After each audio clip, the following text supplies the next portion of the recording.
probably got 15, 16 games. But that's not much in terms of playing time.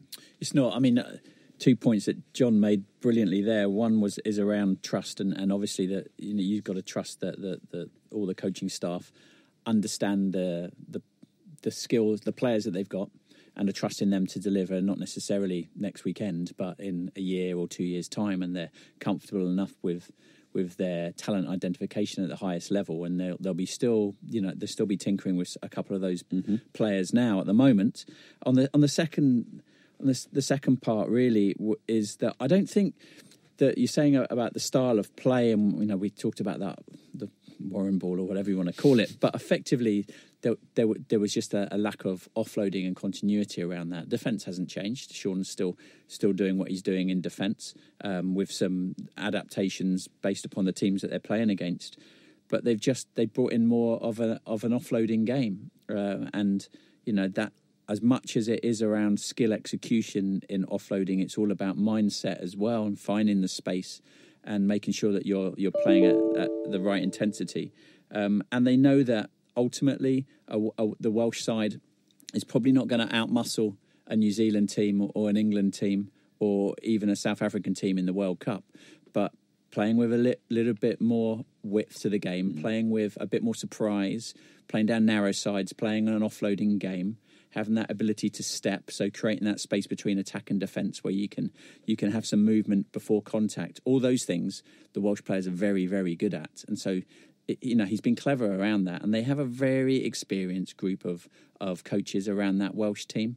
And they have some very talented and level-headed guys in this playing side. So, they are seeing the longer game. And come World Cup, as they showed in the last World Cup, they peak. And I wouldn't be surprised if Wales go pretty deep into the World Cup in Japan. JT, from staying with coaching point of view, actually, Rob Howley at the back end of the Lions tour copped an earful from Sean O'Brien. I think most people regard it as unfair in the way it was done.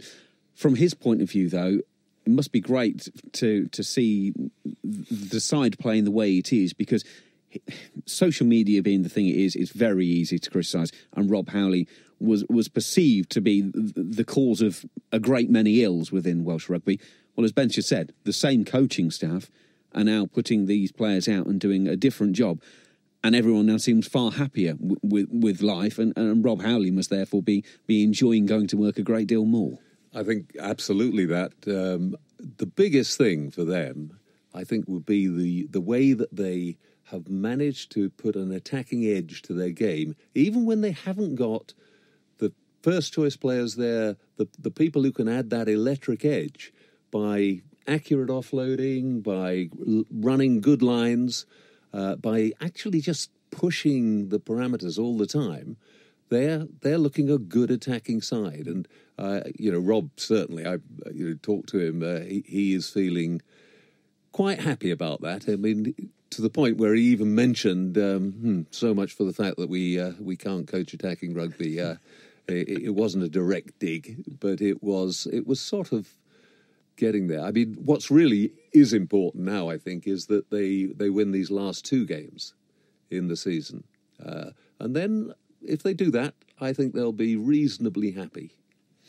Well, it was, of course, Women's Six Nations as well this weekend. There was one game a day, really. Friday was England women winning over Scotland 43 points to 8. On Saturday, France were big winners over Italy 57-0, and Ireland were victorious over the Welsh on Sunday 35-12, which means that England are top of the table, level on points with France, 15 points apiece. It's then Ireland on 9, Wales on 4, Scotland on 1, and Italy are yet to register. And of course, the next round of games, it's France taking on England in that game in Saturday evening. I think it's Grenoble, that one is, and that will be a huge game. Again, massive TV audiences for women's rugby in France at the moment. They're really pulling them in for that. So that'll be a big one for that. And then on the Sunday, it's Wales against Italy and Ireland taking on Scotland.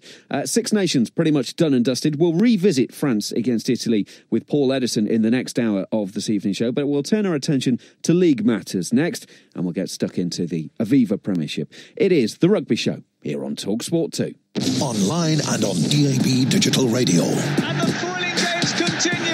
This is Talk Sport 2. The Rugby Show on TalkSport 2 with The Times. Pick up a copy of The Scrum inside The Times every Saturday during the Six Nations. Hello, I see you're interested in the Corsa with mobile connectivity. Exactly. And advanced European engineering for a fun dynamic drive. All for just £149 initial rental, then £149 a month. Really?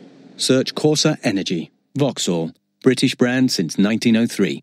Personal contract hire offer on Corsa 3-door Energy 1.4 75 PS in metallic paint. Initial rental £149 plus 47 months at £149. Excess miles over contracted mileage of 20,000 over 48 months, charged at 5 pence per mile. You will not own the car. T's and C's apply. Offer ends March 31st, 2018. Offer not available with free insurance. With unmissable live commentary of over 500 games a season, we've got more than enough to keep your mind off the humdrum nitty-gritty of reality. Talk Sport and Talk Sport 2, famous for football. We've got it at Selco.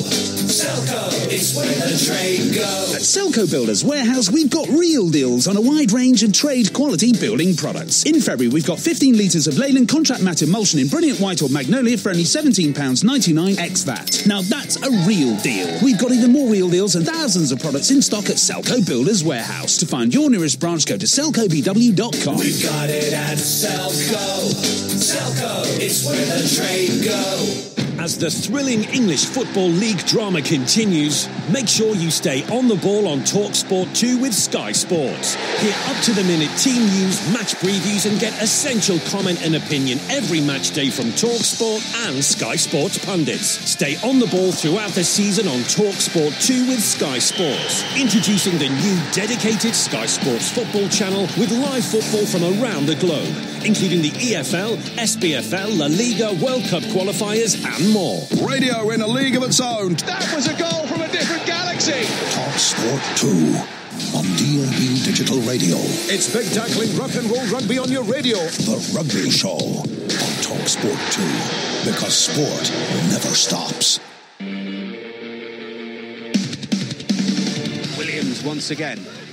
Round the right-hand side, it's straight forward from the Tigers. Now Manu Tuolangi breaks straight through the middle, and he's going to score under the post.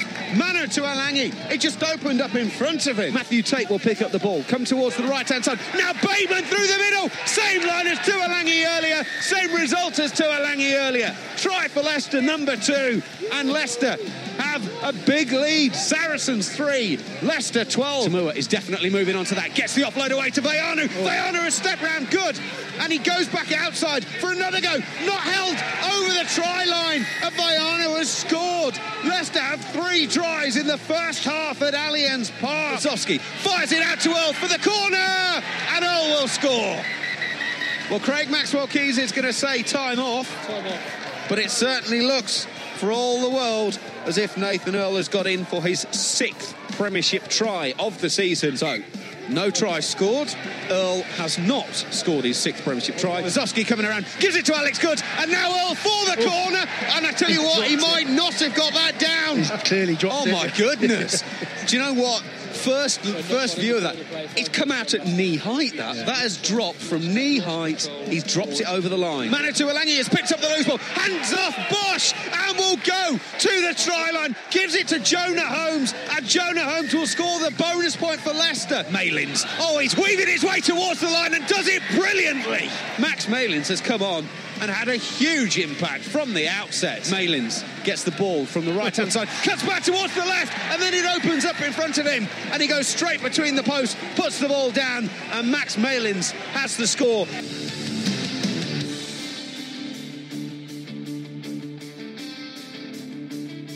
Very good evening to you. It's the Rugby Show here on TalkSport 2, and that, of course, Sunday's Aviva Premiership commentary on Sunday afternoon, strangely enough. Don't know quite why, I just felt the need to stress that. But anyway, that was Leicester Tigers' first ever victory at Allianz Park. They did so 28 points to 20, a bonus point win for them as well. The other action over the weekend, Exeter 31, Northampton 30, Bath 33, Sale 32, Gloucester 25, Wasps 25, Harlequins 10, Newcastle 28, London Irish 22, Worcester 9. Some big scorelines in the Premiership over the weekend. John Taylor is with me, as is Ben Ryan. Gentlemen, let's start with that Saracens scoreline, first of all, yesterday from our commentary game. Mark McCall admitted it himself afterwards. They were not at the races yesterday. And that's very un-Saracens. That doesn't happen very often, but you still got to be good enough to take advantage of that, and Leicester were able to run in those tries, John. Yeah, well, Leicester, of course, have been through a pretty rough patch, and they've come through it at exactly the right time. Saracens, you always sort of feel are in a difficult situation because of their international players, and that comes into the equation in a really big way in these matches that happen during the Six Nations Championship. It almost seems unfair in a way, Ben, doesn't it? But we fully realise you can't separate it out completely. The matches have got to go in. Apart from anything else, the players who are not playing in internationals need some rugby. They do, and on the flip side, I guess those academy players or those guys just coming out of the academy, Max Malin's a good example. Nathan Earls only just popped out of an academy, and there are other guys. Scott Sperling got on, I think. Well, he ended up playing back row and hooker because they lost Callum Clark to a wrist injury, brought on Villano, the recent Tongan signing, who lasted 10 minutes. So they could have put Ezekwe into the back row and put Flanagan into the second row. Instead, they put Sperling on and played him in the back row, knowing that they probably weren't going to be able to get the full 80 out of Scout Brits because he's only just back from injury. So he then ended up at hooker later on. I mean, it was an incredible afternoon. If you were trying to keep in touch with the Saracens' changes, it was not an easy one to do. But it wasn't. I mean, he's a very versatile part. He actually played in the junior Commonwealth Games team that won a gold medal in the sevens alongside Anthony Watson. He was a fantastic sevens player, very much Schulk Brits. I like him because his dad has a sun lotion business, so always helped me out when I was in Fiji. So it is tough. I'm sure, knowing Saracens, they prepared for this. They know they're going to get these bounce balls in these games where they played against a very fired up, attritional